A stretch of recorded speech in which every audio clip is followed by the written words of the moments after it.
United States, Donald J. Trump.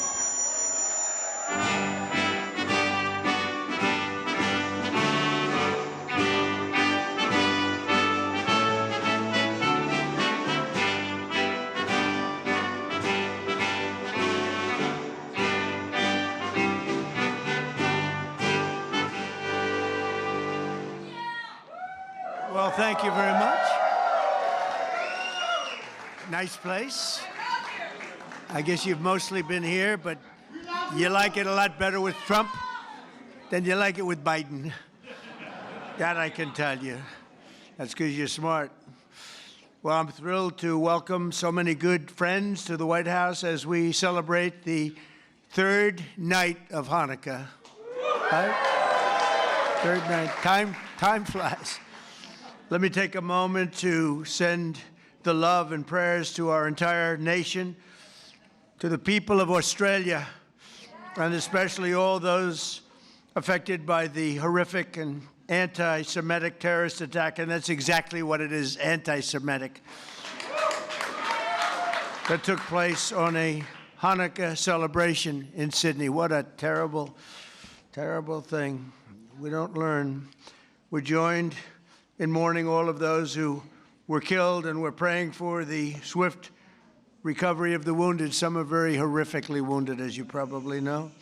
All nations must stand together against the evil forces of radical Islamic terrorism, and we're doing that. Joining us tonight, our Commerce Secretary Howard Lutnick is doing a fantastic job. Representatives Paul Gosar, David Kutzoff, Claudia Tenney, Ronnie Jackson, he was my White House doctor. Ronnie was asked, who is the healthiest of all? Was it Barack Hussein Obama? Was it Sleepy Joe Biden? Or was it Donald Trump? And he said Trump was by far the healthiest. He was the doctor for all three of us, and he said Trump was by far the healthiest. I love him. If he didn't say that, I would have never have talked to him again. Where is Ronnie? Is he here? Ronnie Jackson, what a great legend. Josh Gottheimer's here. Mr. Salt is here, Mike Lawler. He's the only guy could have gotten that for New York. Nobody else. He worked so hard on that. Will you please focus on the midterms, please? Do you mind? Okay. Because you can do it. Jared Moskowitz. Thank you, Jared. Thank you, Jared. Max Miller is here. Great old Max. He was my music man in the White House. He knew music better than any human being. Craig Goldman. Thank you, Craig.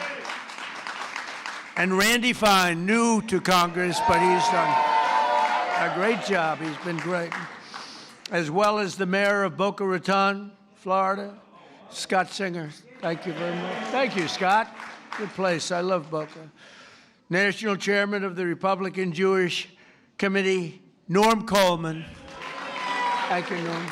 Looking good, Norm. CEO of the Republican Jewish Coalition, Matt Brooks. He says Trump is the greatest president we've ever had, so I like him. I'll take Matt any day. Thank you, Matt. CEO of the Israeli-American Council, Ellen Carr. Thank you. We have a man, I have to take a little time. Because every Saturday night, used to be Sunday, then he did so well that they put him on Saturday too, Saturday night. Do you know who I'm talking about? Because there's only one has Saturday and Sunday. And Saturday is considered Death Valley, but it's not death because of ratings. Nobody gets good ratings. Although actually my daughter-in-law is doing well, and you always did well. The great one, Mark Levin. And much more importantly, his much more brilliant wife. Where are you? There you are. Would you come on up here, both of you? Get up here. Get up here. Look, every Saturday, every Sunday, I'm forced to watch television to listen to this guy talk about how frickin' great I am. Because he does like Trump. There's no question about it. Come on up here, Mark. Get up here. Come on up. What a beautiful couple. Did you get lucky? If you weren't a genius, you wouldn't have a wife like this. Mark, say a couple of words. Come here, darling.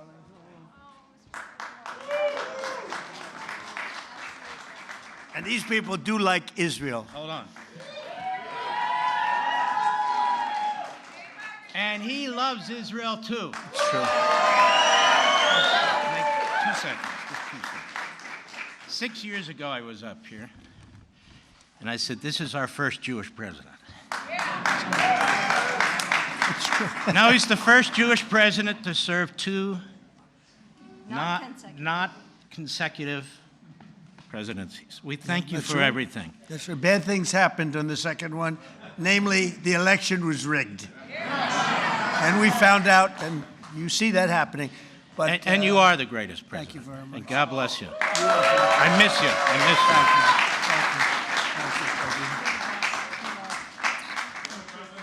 you. Take care of that guy. Take care of that guy. No, he's so great. Thank you, Mark, for both being here. You both really are amazing. So, Rabbi Yehuda Kaplan. Thank you, Rabbi. Oh, no. Sid Rosenberg. There he is. Sid. Do you want to come up here, Sid? Mark, should I let Sid come up, Mark? I think so. Come on, Sid. So Sid's got the #1 radio show in New York. Got the #1 radio show in New York, like by far, ABC. Works for a really nice guy, too. Actually, he's not that nice, but he's nice as far as I'm concerned. He works for a good man. Say a few words, Sid. Thank you. I love him. Do you all love him? Has there been a president even close to this guy, even close? And now I know I love him. He starts tonight talking about Australia. Good luck with anybody else in our government, starting with the Jewish people in Australia. Nobody better. And the fact that you called me up on stage, I'm going to say this. My beautiful wife Danielle's in the audience. The birth of my 2 children. Outside of that, President Trump, this right now is the greatest moment of my life. Thank you. He's almost crying. He never cried. He hasn't cried since he's a baby. Well, he's a great guy and a great man, and he loves Israel. And boy, you got some good people. Harmeet, thank you very much. Harmeet Dillon is here. And she sues the ass off of anybody that is anti-Semitic. She's doing a lot of them right now. Harvard wished they never heard her name, right? They're going to pay a lot of money, right, Harmeet? They're going to pay a lot of money. Sid, it's an honor to have you up, and you do a great show, and we appreciate it.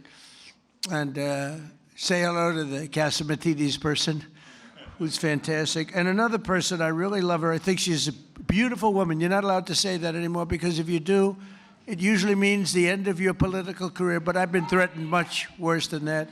I think she's a beautiful woman, inside and out. Liz Pipko. Liz, come up here. Enough with the Sid and the Mark. Come on up here. Look at her. She has been so strong for Israel and for our country. Let's say a few words, please. Hi, thank you. First, I want to address the elephant in the room, which is me tonight. I am grateful to President Trump for so many things, but now, most of all, I'm grateful for this tiny miracle which exists because Donald Trump ran for office in 2016. I met the love of my life on that campaign, and now, in addition to saving the world, I will have a child, thanks to President Trump.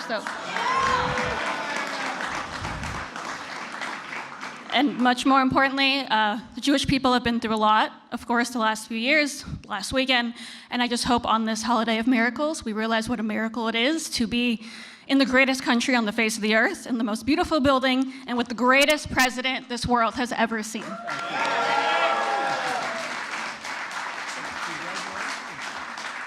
Congratulations. That's right. She was on the campaign, and she was so effective and great.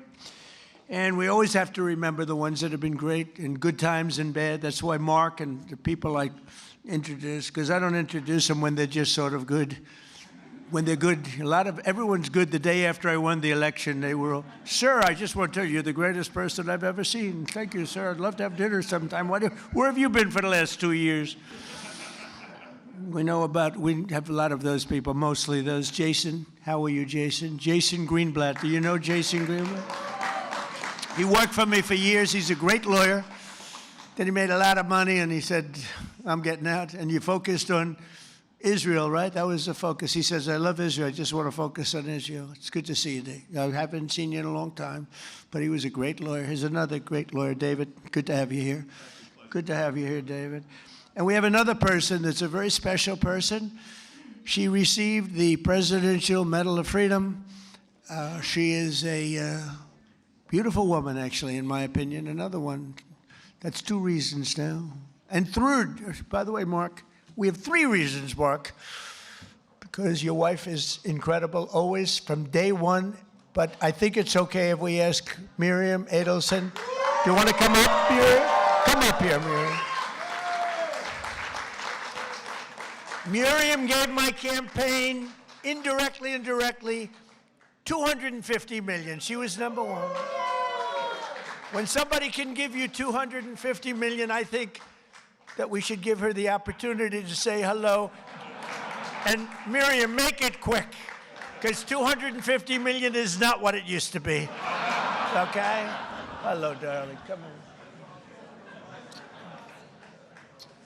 Incredible woman with a great husband, a man that loved Israel. Well, Mr. President, when you were in the Israeli parliament and you gave a speech and you saw me from far away, at that time I came with a scooter to the parliament just to hear you. I wanted to hear you live. And then you say, Miriam Adelson, and I stood for a second, but it was so painful, so I sat. Then you screamed, Miriam, stand up! And I wish you would have known, but I stood up and heard all your compliment, and thank you very much. I saw you back there standing. Yeah, you saw me. She stood Thank up you. bravely. And now I met Alan Dershowitz, and he said the legal thing about 4 more years, and I said, Alan, I agree with you, so we can do it. Think about it. Alan's here someplace. Where's Alan? Alan is here, or he had a flight? Alan is here? Think about it. Thank you. Maybe I will be the first one who told you, or second. Yeah. She said, think about it. I'll give you another $250 million. I will give. But her husband, Sheldon, was an amazing guy, and he'd come up to the office, and there was nobody more aggressive than Sheldon. I think I spent more time with him and you, because you usually came up together, but he'd call and say, can I come over, please? I say, Sheldon, I'm president of the United States. It doesn't work that way anymore. It's like maybe tomorrow. How about tomorrow? No, please, just for a little while. And he'd always say 10 minutes. It turned out to be about an hour and a half, right? And what he did is he fought for Israel. That's all he really fought for. He just wanted to take care of He just wanted to take care of Israel. So he was a great guy. He was a fantastic man, and he loved you so much he couldn't see straight. So good. Thank you, darling. Be careful. Be careful. We don't want her falling. You know, when you fall, it's not good for politics. We had a man that fell a lot. I don't want to talk too much because I'll have my day, I'm sure, you know. They're waiting, the press. See all that press back there? They're waiting. Oh, would they like to see Trump trip off the stage? I would never live it down. But anyway, it's so, and we have so many friends. I can't mention everybody, but we have so many friends. Hello, my man. How are you? Boy, we have good people here tonight, huh? This is the A-list. This is the A-list of any list. But it's an honor to have you all. It really is. What you've done and what you've gone through is incredible. And as a people, there's never been anything like it. You know, I told Bibi, I said, you know, it's amazing what you've done. Because when you look at the Middle East, you take a map of the Middle East, I said, the land is so small. It's so tiny. It's like hard to believe what you've been able to do. Now, it helped the B-2 bombers that we sent in to wipe out the... we gave them a lot of help. It helped when we were shooting all those drones down from jet fighters. Don't ever let anyone tell you a drone is better than a jet fighter. A drone's very nice. But when you have F-22s circling around them like there's nothing, just shooting the crap out of them out of the air. Don't let anyone convince you that a drone is better than an F-22 or an F-35 or any of that stuff. But they're nice. They're nice. But we had our fighters shooting the hell out of 2,000 drones were launched at Israel, and they were just knocking them out. The only problem, on occasion, they'd run out of bullets. But every one of them took out a drone, and we did a great job. And then we did the best job of all, is we knocked out the Iran nuclear power. And they would have had that, and within a month, I think they would have been a much different story, would have been talking from a much different place. But the story of Hanukkah began more than 2,000 years ago in ancient Jerusalem, when the oppressive tyrant, and they were really oppressive, tried. By the way, a lot of things don't change so much.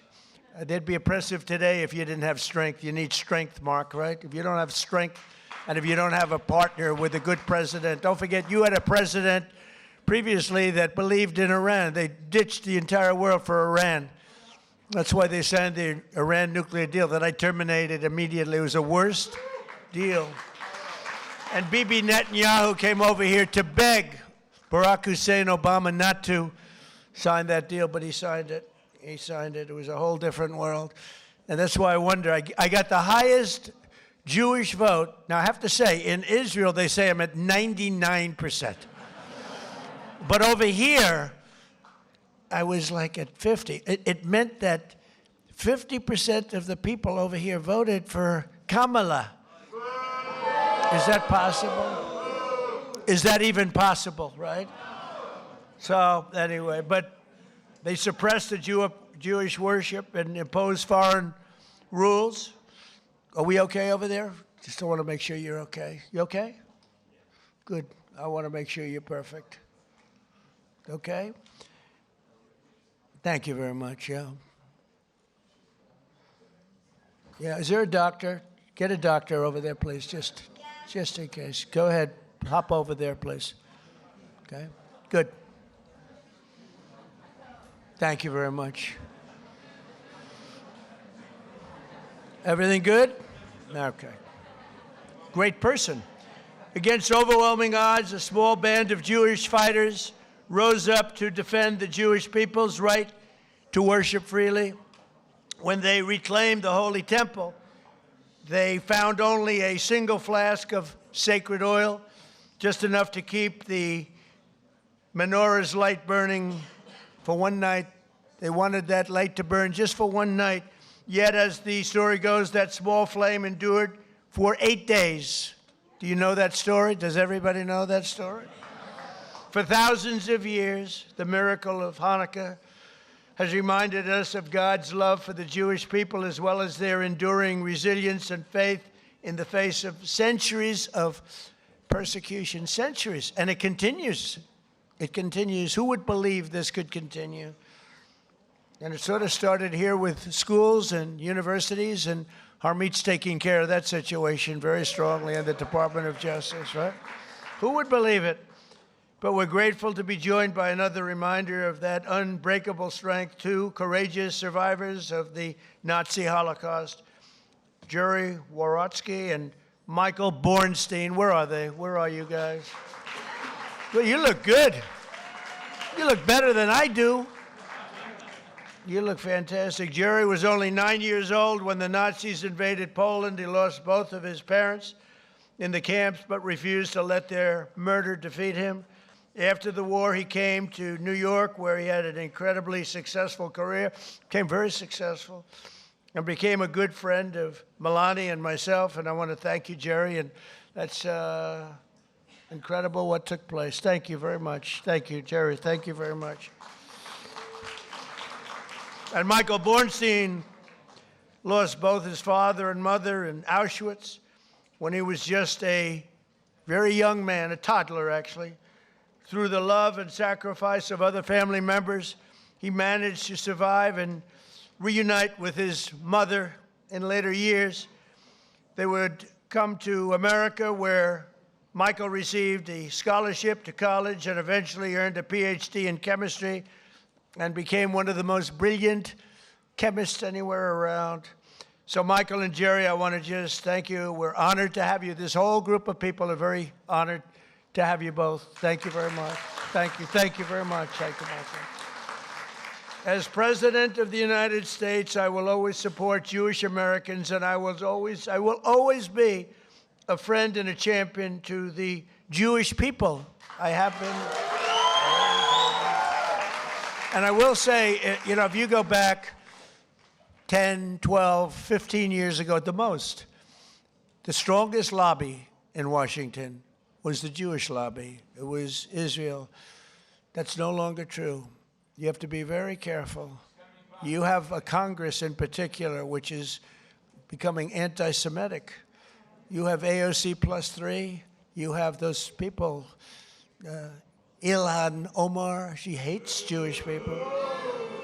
And you have to be very careful because there's been a big change. You know, if you go back 15 years ago, I'm not Jewish, but my father was very friendly with many, many Jewish people, was honored by Federation. I would go with him to Federation of Jewish Philanthropies and many other things.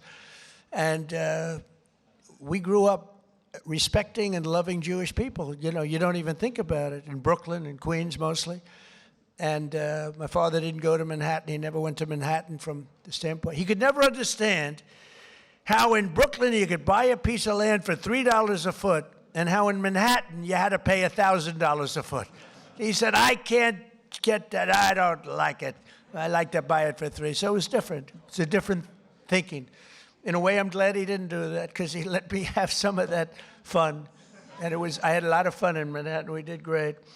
But my father would tell me the most powerful lobby that there is in this country is the Jewish lobby. It's the Israeli lobby. It's not that way anymore. You have a lot of people in your way. You have a lot of people that don't want to help Israel. You have a lot of people in Congress that don't like Israel. You have a lot of people in Congress that, in a way, I think, Mike, we could say it, right? You're there. You're doing an amazing job, Mike Lawler. They hate Israel. They hate Israel. And if you would have told me 15 years ago that that was possible, Jason, I would have said, there's no way.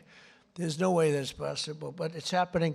And obviously, it's getting progressively worse. Less so in the Senate, but the Senate's starting also. You get glimmers, you know, when I'm in the back rooms talking to people, you get glimmers of statements that you say, whoa, where did that come from? So we have to be, Sid, we have to be very careful because bad things are happening. And then you see what goes on in Australia or October 7th. How about October 7th? And then you have people that deny it ever happened. How about the people that deny, like they deny the Holocaust, but, you know, you figure, well, that's just many years. Well, October 7th is not many years at all. And you have people that deny October. I saw tape that I wish I never saw it, actually. I wish I never saw it. I got to see tape that some of you got to see, but as president, I got to see things I wish I never saw. But there's no denying it. But then they'll say, oh, the tape was a rigged tape. It was a tape that never existed. They made it up. It's just propaganda. I don't know if they believe it. I don't think they believe it, but you have to be very, very careful. Bad things are happening, and we're not going to let that happen. While I'm president and the DOJ and Harmeet, we're not going to let it happen. But please, please be vigilant and careful because you have some bad people that are now in Congress that were unthinkable to be in Congress 12, 13, 14 years ago, 15 years ago.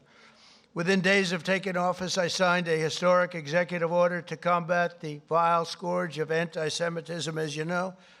It's the strongest executive order of its kind ever signed.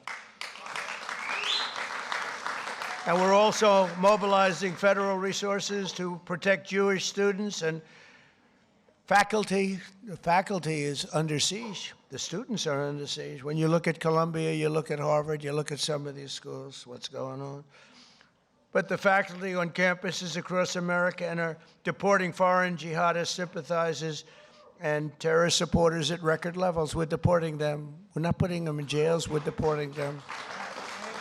I terminated the disastrous Iran nuclear deal. And this summer, We obliterated Iran's nuclear program like nobody's ever seen. And even that, CNN fake news, they're back there. The camera's roaring. The light will go off in any second now. They hate when I mention their name because they know it's only bad because they're crooked as hell.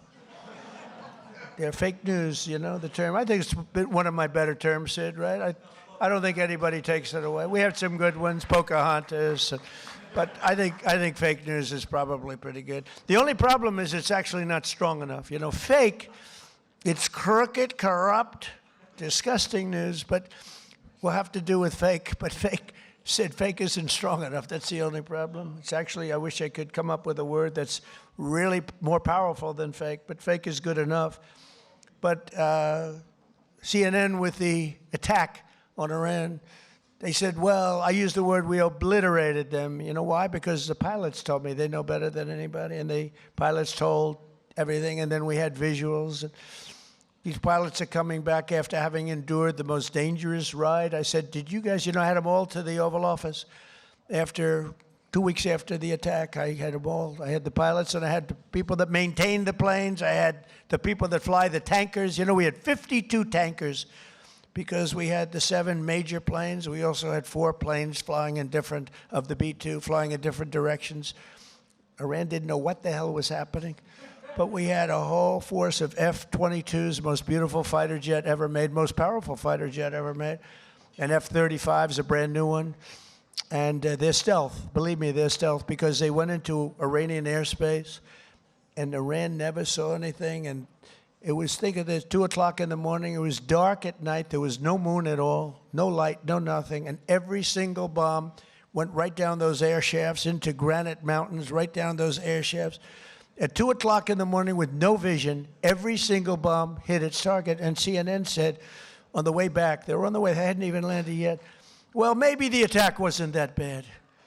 Because I used the word obliteration. I turned out to be right. The Atomic Energy Commission shortly thereafter said it was total obliteration. Iran actually said it was total obliteration. In fact, they said, touchdown, yeah, it was a touchdown. But it was amazing. And we've never had an apology from CNN, So you have fake news against you, fake news. And I didn't fight for you. I wasn't fighting for you there. I was fighting for those pilots that were so brave to go there. When they came into the Oval Office, I said, you can't seriously enjoy this. They said, sir, we enjoy every minute of it. We were practicing this and the predecessors. We were practicing for 22 years, they said. For 22 years they were practicing. And no president had the courage to let them go and do that. They wanted to do it for 22 years. And the predecessors mean the young pilots at the time. But for 22 years, 3 times a year, they were practicing that run. And I'm the one that said, let's go get them, let's do it. And if we didn't, and they thanked me. But I did say to the pilots, enough is enough. I said, do you really like being in that plane when they're waiting for you? They know you're coming, it's dark, it's cold, it's everything is, and you're in a plane, and there are bullets flying all over the place. Sir, I wouldn't trade this for anything in the world. Can you believe these people? And I love you people, but I'm not getting in that plane. I love you guys, but these people are unbelievable. The talent they have, the way they can fly those things, the way they can aim it at a target in the dark of night, the darkest you've ever seen. They wanted to be as dark as possible. They didn't want anything. And the only time anybody could see those planes was when those bomb chutes open up, because it becomes totally unstealth when it goes. I explained that to Mark Levin once. You're going in, you go like this, and as soon as it goes like this, for some reason, the plane is totally visible, not good. And I watched it happening, and it's like I'm sitting home watching it. It's amazing. The Situation Room is an amazing place. But I watched him go, bing, bing. It went bing, bing, and 2 massive 100,000-pound bombs come pouring out. And the job they did was incredible. I mean, compare that to, I thought he was a nice man, but compare that to the Jimmy Carter attack on Iran. That was not good, with the helicopters and the men running all over the place trying to get the hell out of there. This was not good. This was the single greatest military attack that anyone's ever seen. And that sort of put an end to, we helped Israel very much, as you know, with their attacks on Iran before that, but that really put an end to it because they were about a month away from having a nuclear weapon. I officially recognize the true capital of Israel and opened the American embassy in Jerusalem. Is Julie good? She right? Where's Julie? Oh, good. I thought it was you that went down. It wasn't you? Oh, good. I was worried about, I didn't care about anybody else. I said, is Julie in trouble? I thought it was you. Good. It's somebody else. I wish them good luck, but I don't want that to happen to Julie. That's Mark's wife, by the way. And yeah, we love Julie. But I didn't see Julie ever going down. She's she's like a rock, right? Mark, she's a rock. I wouldn't want to have her as my enemy. She was also a great lawyer, by the way. I also recognize the Israeli sovereignty over the Golan Heights. Right? And that's one they didn't even ask me. Even Sheldon, who was the most aggressive human being there is in the entire world, this incredible woman, although she had total control. He was aggressive with everybody, but Miriam, he would play games with Miriam, but he was actually a sweetheart. But he never even asked me about the Golan Heights because he said, that's a step too far. I actually gave it because I called up. I heard so much about Golan Heights. From Jason Greenblatt, I heard it, from so many people. And I actually asked David Friedman. I said, he was the ambassador at the time, good guy. He said, and by the way, Mike Huckabee's doing a great job now. Two good ones, two very good ones. But I asked David Friedman, I don't know if David's here, but I asked him because he is so Israel-oriented. I mean, he's great. I said, David, tell me about Golan Heights in 5 minutes or less. You know, I'm taking in like 1,000 years of history in 5 minutes. I said, give it to me in 5 minutes or less. And after about 2 minutes, I said, I understand. You need it so badly for so many other reasons. You need it for defense. You know, in the old days, before we had all the sophisticated radar and all the things, it was everything because you were up high. But I learned enough, and I signed the Golan Heights, the rights to the Golan Heights over to Israel. Nobody thought that was possible to get. They've been working on it for 70 years, Mark. 70 years. You know, planes would fly into places that have meetings that would last 2-3 days. All they talked about was the Golan Heights, right, Jason? And nobody ever did anything, but I did it, and we did it quickly. And I say, good luck to you. Then I found out the value of it, trillions of dollars. It could be worth, if you think, trillions of dollars. I said, yeah, maybe I should have asked him for something. But with Jared Kushner's help, Jared has been a great fan of Israel, the Kushner family. And by the way, how good is Steve Witkoff doing, right? You know, I got Steve involved in Russia, Ukraine, and the Middle East. We have, by the way, bottom line, we have legitimate peace in the Middle East. You know, you may have a little outbreak every once, but we have 59 countries all signed on. They'll do whatever is necessary. And Hamas, say what you want. Hamas, you know, we got back all of the hostages and all of the dead, young, beautiful people that were dead. And nobody thought that would happen. In fact, I even said, the toughest are going to be that final 20. We're never going to get them. But we played very tough, and we were very tough. We meant it. And we wanted to get back the 28 dead. 28 dead, young, beautiful people dead. Most of them, I think, pretty young. All of them pretty young. And the parents came up to me, and I told the story before. We had another little celebration of Hanukkah before. But I told the story before where the parents were as dedicated to getting their dead son back as they were to getting the live son back. It was an amazing and a beautiful thing, but I didn't think it would be possible. And then when we got the 20 back, when we got the live back, we didn't have anywhere close to the 28 dead. And I said, there's no way, but I said, you got to get it back. You got to get them back. I told that to Hamas, you got to get them back. And you know what? One by one, we got them back. And we got the last one back. We got them all back. And amazing, though, those parents were as dedicated, I can't say more, but they were as dedicated as the parents who knew their son was alive and they begged to have him. And I'm very proud of it. I thought the last 20, and it was tough, I didn't know. But Steve Witkoff was great, Jared Kushner was great. And, you know, Jared's a brilliant guy, we all know. But Steve's a great deal maker. But I noticed one thing about him. He had the greatest personality. He was a real estate guy in New York. He knew less about rivers and meets and bounds in Russia and the various places he's working on. He knew nothing about it. But I recognized for 20 years, I've been dealing with everybody in New York. I said, Steve has the best personality. I have other guys that are great deal makers, but you have to go into World War III before the deal. We didn't want that. I said, everybody loves Steve. He's a great deal maker, but everybody loves him.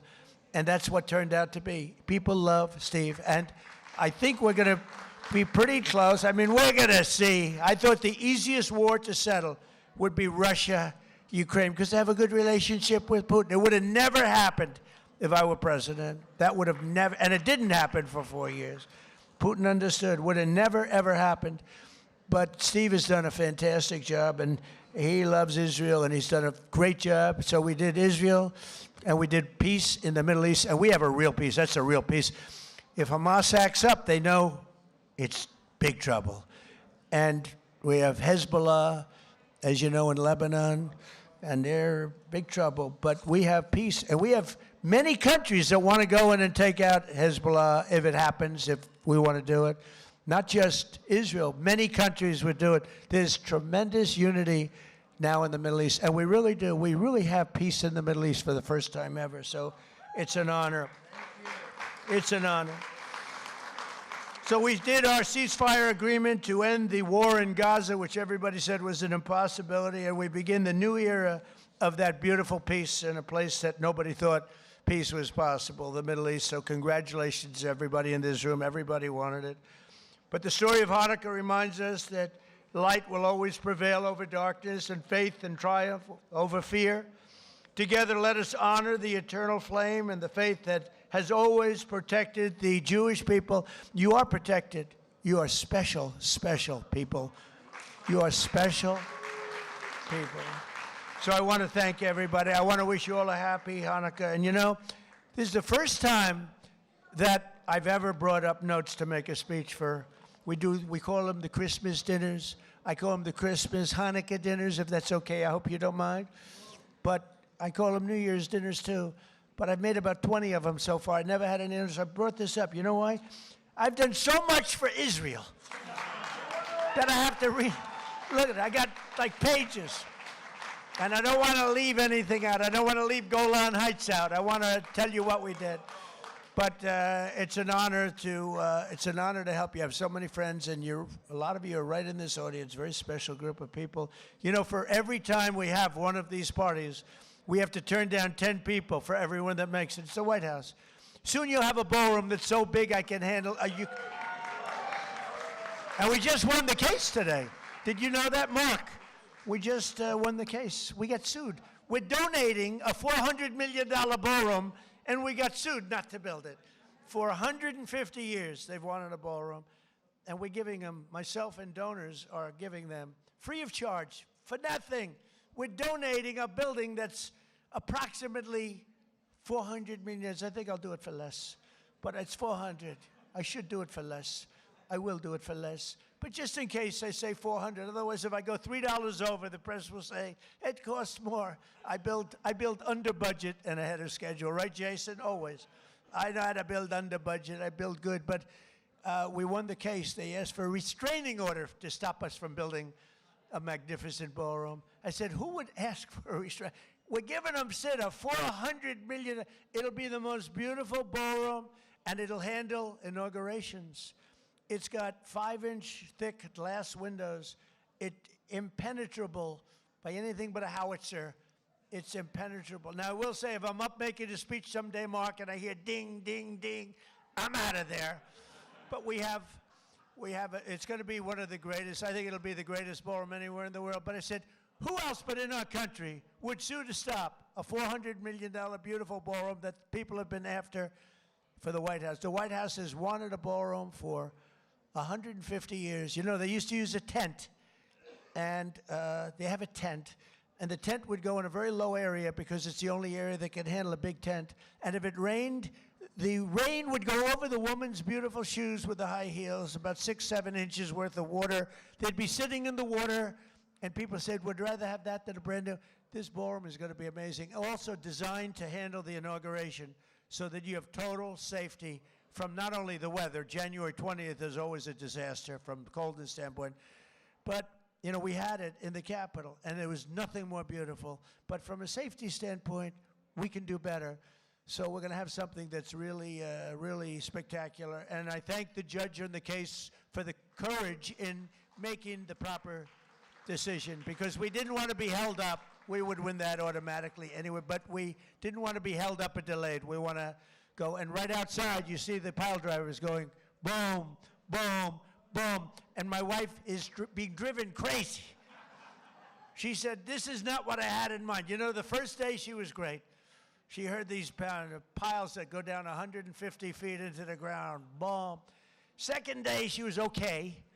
Third day, she wasn't thrilled, and after that, it's been brutal.